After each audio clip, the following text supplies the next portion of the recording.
like love. But Christine, Christine, heart of the glory in me, chaos in the big sea.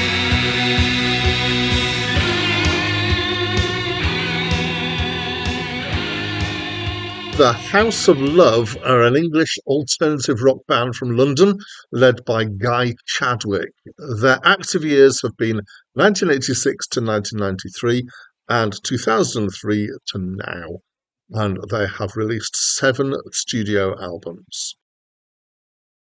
Hi, my name's Dan. So this was the first album by House of Love. I have reviewed it before. So before I started to do video reviews, I was doing blog reviews, and I was using a different list to the list I'm now using. It was a shorter list, and I got about 40% of the way through 1,000 albums, so 450 I think I got through, and this was one that was on that list, so I reviewed it then.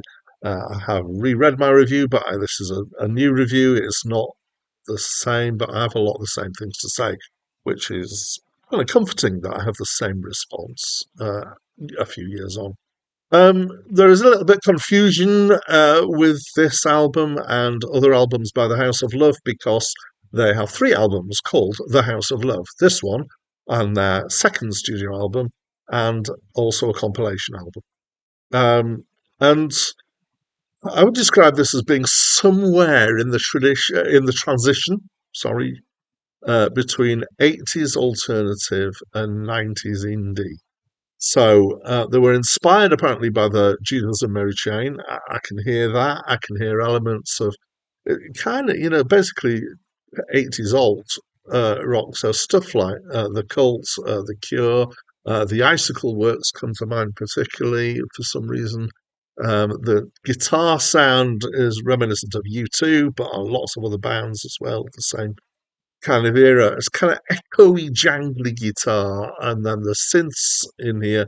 There's a bass that's kind of very thump thump, kind of ding dong dong dong ding ding, and kind of fast hits and quite isolated in its sound. And there's drums. So in the 80s, there was a lot of big sounds and slick production. This kind of has those big sounds, but it's less slick in the production, so it's easing more into the indie kind of feel. Although, of course, at this point they didn't go, "Oh yes, indie's coming. We need to prepare for it." That's not how these things work. At times, it's vaguely menacing. It's kind of definitely meant to be dark. The vocals at times are low and growly and a bit like Nick Cave and melancholy, but sometimes they're higher. Also, there's some female vocals in here as well. Sometimes they're singing harmonies. It does have a general kind of disinterested feel to it, which was a thing that happened with singing in the 80s, I think, particularly. It was the kind of influence of stuff like Gary Newman was singing in a bit of a robotic kind of way. And the Human League did that as well, and several other bands. So it's got a little bit of that feel to it. The songs are mostly kind of enigmatic, and I'm saying that because I didn't really pick up what they were about. The song Christine is presumably about somebody called Christine.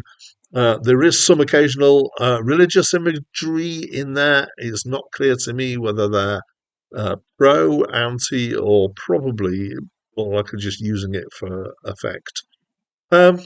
Yeah, it's okay. It didn't really get to me. It didn't do it for me particularly. I have no real objections to it, but I didn't.